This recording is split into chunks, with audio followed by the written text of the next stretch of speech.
ये कहाँ लिखा है भाई?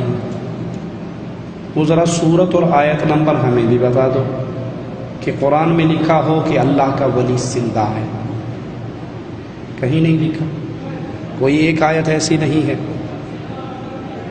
जो इंसान मर जाता है, वो नबी हो, वो अली हो, वो वली हो, वो इस कब्र में दफन हो जाता है। इस दुनिया के लिहाज से उसका रिश्ता कट जाता है, उसकी बीवी बेवा हो जाती है, उसका माले विरासत तकसीम हो जाता है, उसका इस दुनिया वालों से कोई रिश्ता, कोई ताल्लुक़ बाकी नहीं रहता। ना दुनिया वालों को उसकी ज़िंदगी का शऊर होता है, ना उसको दुनिया वालों की ज़िंदगी का शऊर होता है। वो अगले जहान में जा चुका है। अगर नेक है तो उसकी कब्र जन्नत का बाग बन चुकी है, और अगर बुरा है तो वो कब्र जहन्नम का गड्ढा बन चुकी है।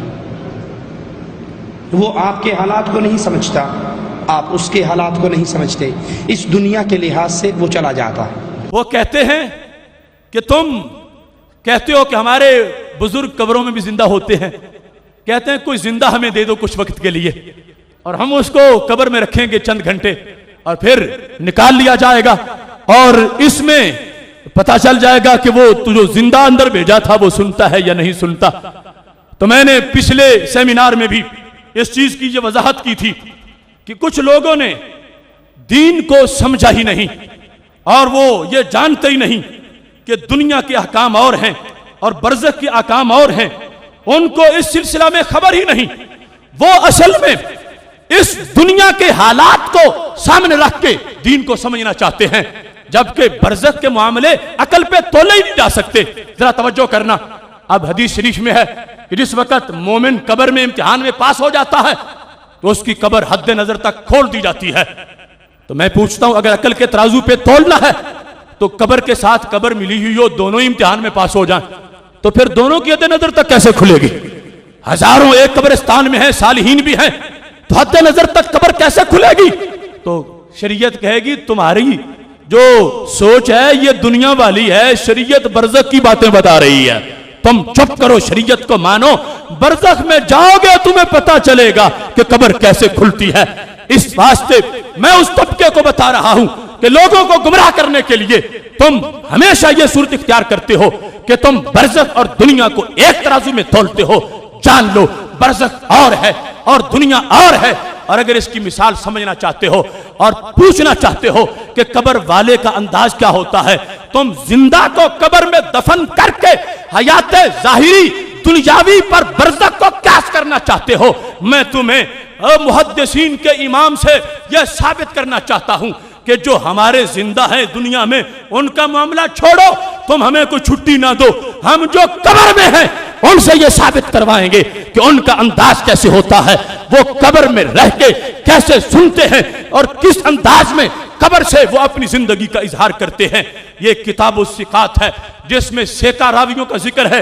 ये इमाम इब्न हिब्बान का वो मजमुआ है कि जिसकी जिल्दों को देखकर हदीस का मेयार मुअय्यन किया जाता है। हदीस कमजोर है या सही है, उसके रावियों की जो पोजीशन है इन किताबों से, ये किताब उस-सिकात जैसी किताबों से मुअय्यन होती है। इस किताब के अंदर जिल्द नंबर 2 पर सफा नंबर 32 पर हजरत ओहबान बिन सैफी, हजरत ओहबान बिन सैफी उनका जिक्र है। ये हजरत ओहबान बिन सैफी कौन है? ये 14वीं 15वीं सदी के नहीं, ये बड़े पुराने हैं। कौन? ये हजरत अबू जर गफ्फारी रज़ी अल्लाह तआला अन्हु के भांजे हैं। ये हजरत अबू जर गफ्फारी के शागिर्द हैं। ये ओहबान सैफी, ओहबान बिन सैफी हजरत अबू जर रज़ी अल्लाह तआला अन्हु से रिवायत करते हैं। और इनका अंदाज क्या है? ये बसरा में रहते थे और बड़े जाहिद व आबिद थे, बड़े परहेजगार थे। इन्होंने मौत के वक्त यह वसीयत की थी, औसा इंदा मौत ही, के वसीयत थी अला अल्लाह युकफ़ना फी कमीसिन मखीत, कि मुझे सिलाई शुदा कमीज में दफन मत करना, मुझे सिली हुई कमीज मत पहनाना। आज ये लोग कहते हैं कमीज तुमने खुद उतारी, कब्र में तुमने खुद उतारा। वो खुद नहीं उतरे, कमीज खुद उतार नहीं सकी। कब्र में पहुंचे तो तुमने मुश्किल कुशा मान लिए, कब्र में पहुंचे, तुमने हाजत रवा मान लिए। मैं कहता हूं यह सनद के साथ सहाबा के शागिर्द का अंदाज पेश कर रहा हूं, किताब मजनू लैला की दास्तान की नहीं, यह नकद रिजाल के इमाम इब्ने हिब्बान का यह मजमुआ, जिसके जरिए से हदीसें तोली जाती हैं, सनदें चेक की जाती हैं, इसके अंदर एक अजीम मुहद्दिस, एक अजीम वली का जिक्र उनके शागिर्द जिस अंदाज में करते हैं वो तुम्हारे सामने पेश कर रहा हूं। जब वक्त विसाल आया हजरत ओबान का, इन्होंने कहा मुझे सिली हुई कमीज मत पहनाना। पहले इसलिए वसीयत की कि कोई ऐसा मसला चल रहा था, कुछ लोग मुसर थे कि हमने पहनानी है, ये कहते थे मुझे मत पहनाना, वसीयत करके दुनिया से चले गए। तो क्या हुआ, फकुफ़ना फी कमीसिन, पीछे वो पार्टी गालिब आ गई। उन्होंने कहा शेख जो कुछ कह के गए हैं ठीक है, मगर हम तो कमीज ही पहनाएंगे। हमने जो कहा है, सोचा है, हमने बनवा के रखी है, हमने कमीज पहनानी ही पहनानी है। अब जो कहते थे कि शेख की वसीयत को पेश नजर रखो, वो मगलूब हो गए, कमीज पहनाने वाले गालिब हो गए। ओबान सैफी को कमीज पहनाई गई, रूह निकल गई है, जनाजा हो गया है, कब्र में दफन कर दिया गया है। फलम्मा रजऊ मिन दफनिही, जबकि उनके रिश्तेदार उनको दफन करके घरों की तरफ वापस लौटे तो क्या हुआ, कहते हैं दाखलू दारहू, उनके घर, उनके कमरा खास में दाखिल हुए। फइजा अल कमीसुल लज़ी कफ़नुहु फीहे मौज़ूअन फिल बैत, वो कमीज जो उनको कफन में पहनाई थी उनके घर लटकी हुई नजर आ रही थी।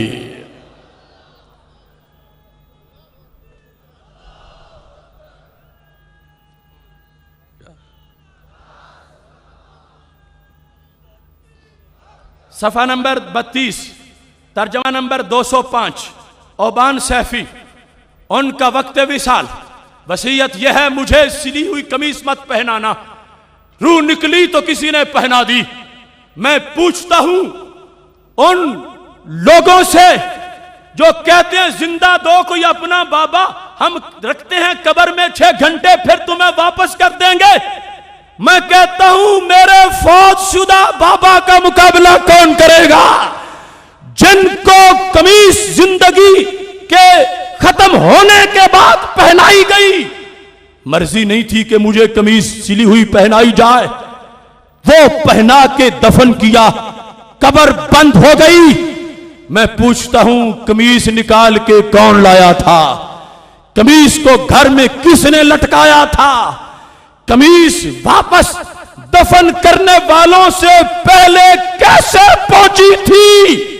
तो मेरा कुरान कहता है हजरत सुलेमान अलैहिस्सलाम के पास बैठा हुआ अगर किताब का आलम वो हजारों मील दूर से तख्त ला सकता है, तो मेरे महबूब का उम्मती अपनी कमीज भी घर में पहुंचा सकता है। ये हमें कहते हैं कि तुम फकीरों सूफियों की बातें करते हो, वो पढ़े हुए नहीं होते। मैंने कहा तुम्हें इनकी पढ़ाई की खबर नहीं। चलो अगर तुम सनद की बातें करते हो और कहते हो मुहद्दिस का कौल होना चाहिए, अब जिसने पूरी किताब सिकात लिखी, रोजाना हदीस के हवाले पेश करके किसी रावी को कमजोर बताते हो, किसी को सेका बताते हो, बात मोतबर है तो फिर इनका एतबार करते हो। तो जिनके कहने पे हदीस मोतबर है, उनके कहने पे अकीदा भी मोतबर है। ये सहाबी का शागिर्द, ये ताबी, एक वली दुनिया से चले गए और कमीज उनके बदन पर जो थी, कब्र बंद है, फिर भी वो कमीज उतर गई, उनकी उस तसर्रुफ से वापस घर पहुंची। और कहते हैं रओ हो बैन ही वो आरफू हो, कहते हैं लोगों ने देखा अपनी आंखों से और पहचाना ये तो वही है जो हमने पहना के दफन किया। पहचान गए कि ये दूसरी कमीज किसी ने नहीं लटकाई, वही जो पहना के भेजा था। इस वास्ते ये चीज हम अगर अगरचे आज के अहवाल से, करीब के जमाने से ये सारी चीजें साबित कर सकते हैं। अगर देखना हो तो शरकपुर शरीफ को देख लो। हजरत मियां शेर मोहम्मद शरकपुरी रहमतुल्लाह अलैह, शेर रब्बानी से कोई वहाबी झगड़ा कर रहा था हयात अंबिया अलैहिस्सलाम के बारे में कि वो कब्र में जिंदा नहीं होते। आपने फरमाया वो तो शान ही बड़ी रखते हैं, तू उनके गुलामों की शान नहीं समझता कि मर्तबा क्या होता है। तो वो कहने लगा मुझे दलील दो। मियां साहब ने कहा जिस दिन मेरी रूह निकलेगी उस दिन जब जनाजा तैयार होगा, पहली सफ में जो दाईं तरफ आके जनाजा पड़ेगा वो तुझे दलील दे देगा। मियां साहब का विसाल हो गया, जनाजा तैयार हो गया, सफें बन गई। ये मुनकर इंतजार में था कि पहली सफ में दाएं तरफ कौन खड़ा होता है। इतने में एक सर लपेटे हुए शख्स भी आ गया, जनाजे में शरीक हो गया। जो ही सलाम फिरा उसने वहीं से चेहरा फेर के साइड पे चलना शुरू हो गया। ये पीछे दौड़ा कि मियां साहब ने वादा किया था एक मसले का कि जो इधर से आके जनाजा पड़ेगा वो जवाब देगा, तुम जवाब दे के जाओ। मियां साहब दुनिया से चले गए, जवाब तुमने देना है, तुम जल्दी निकल रहे हो, ठहरो, मुझे जवाब दो। वो शख्स चलता गया, आगे जाके वो शरकपुर शरीफ के बाहर जब एक नाला आ जाता है, ये दौड़ के मोड़ना चाहता था कि रुको जवाब दो।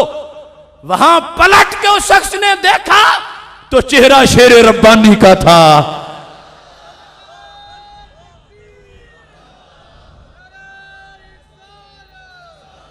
तो उसको पता चला कि जनाजा जिनका है वो भी शेर रब्बानी है, पढ़ने वाले भी शेर रब्बानी हैं। जिनके गुलामों का ये अंदाज है, उस नबियों के इमाम की जिंदगी का अंदाज क्या होगा। लेकिन मैंने आज के इस फितने के सामने ये किताब उस्सिकात से इस अंदाज को पेश कर दिया ताकि उन्हें शक न रहे कि कहां से ये रोशनी चली है और कहां से ये नूर आया है। वहां इस अंदाज में तसर्रुफ है, बादस विसाल चूंकि रूह लौटा दी जाती है और अल्लाह के वली कब्रों में जिंदा होते हैं और जो वहां जाता है उसे फैज से माला माल फरमा देते हैं।